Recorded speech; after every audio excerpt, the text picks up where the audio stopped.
Welcome to my end of the third quarter real estate market update. I'm Tom Miller with eXp Realty, and I'm excited to bring you up to speed on exactly what's going on, both locally and nationally.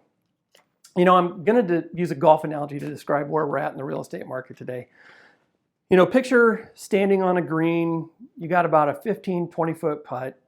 You're trying to figure out which way that green is going to break so you can try to make that putt. And you're kind of standing back behind the ball and looking, and you're like, oh man, I think that might break to the right a little bit. And then you walk around a little bit and you really need this putt. So you walk around a little bit and look at it from a different angle.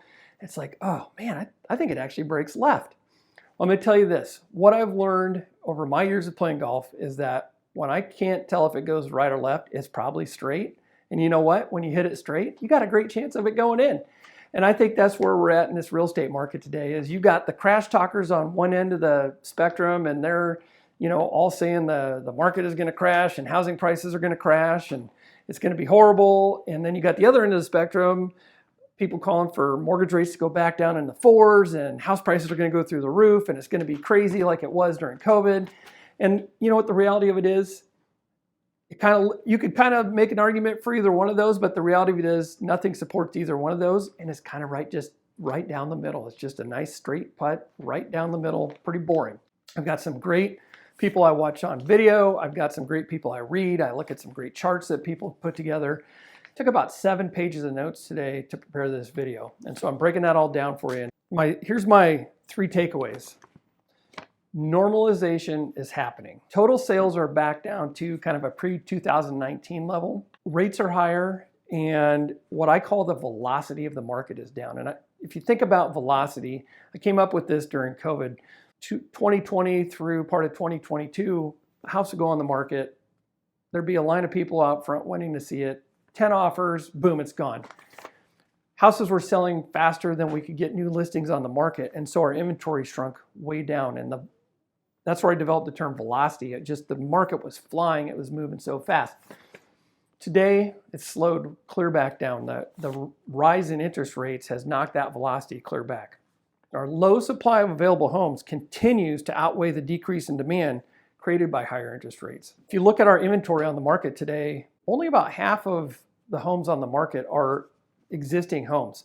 The other half are new construction. When you look at our inventory, and if you look at the total inventory number, we're only about 75% of where we should be for this time of year. So we still have very low inventory and people are still struggling to find the house they want. Even though rates are higher, that low inventory is supporting home prices. And lastly, home prices have gone back to what would be considered a more normal appreciation rate on an annual basis.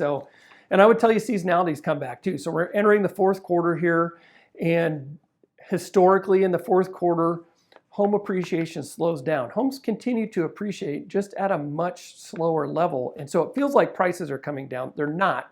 They're just not appreciating as quickly. Now we're just going to go back to that kind of normal appreciation. Again, you're gonna see things really slow down from an appreciation standpoint, but they're gonna keep going up. So how to navigate this market? Well, number one, don't try to time the top or bottom of the market. It's just not possible, and it's just a bad idea. Number two, if you're selling, don't think to yourself, oh, if we just list a little bit high, we can always come down. That is going to cost you a ton of money. Testing the market like that is just the wrong idea, particularly this time of year in the fourth quarter. If you need to sell your home right now, this is not the time to be testing the market because we've got a general seasonal slowdown that happens this time of year. So home prices are easing off just a little bit. The appreciation growth is easing. Demand eases even more. We've got the higher interest rates. If you take that mindset and you overprice your house in today's market, it is going to cost you between 7 and 10% at the closing table versus just pricing it right. So if you're selling your home, price it right, get it sold, and move on. Number three, if you're buying, the reality is there's still no deals on the market. That lower inventory that I keep talking about, it's got home prices hanging in there, and home prices are still going up month over month, year over year, just not the rate they were. And I'm going to leave you with this. I was talking to someone this morning about buying and owning real estate. My statement was this: time creates value when it comes to real estate. One of my favorite sayings is, the best time to plant an oak tree was 20 years ago. The next best time is today. we need to get used to interest rates staying closer to the long-term average. That long-term 30-year mortgage average is 7.75. People still buy homes no matter what. There's always life things that come up. There's always people are going to buy. And, historically, 7.75 is an average rate. So I think it's something that we're just going to have to get used to, getting back to the average. As Zillow economist Orphe Devunji said in an interview I watched this morning, the last 3 times rates dropped a large amount were around the 2000 dot-com burst, the 2008 financial crisis, and then again 2020 at the beginning of the pandemic when everything got locked down. I don't know about you, but I really don't want to see any major event like that that's going to create rates going way down. I think we've had enough for a while. I'm good with normal, boring. Let's stick with it and be happy. I'd love to hear your thoughts. Do you have questions? Reach out, shoot me a message. Give me a call. Love to have a conversation. Love to hear what you're thinking about the real estate market. And, if you'd like some more detailed information, I can get it to you. I've got charts, I've got graphs, I can get as detailed as you want on any aspect of the real estate market. So let's have a conversation. I'd love to hear from you.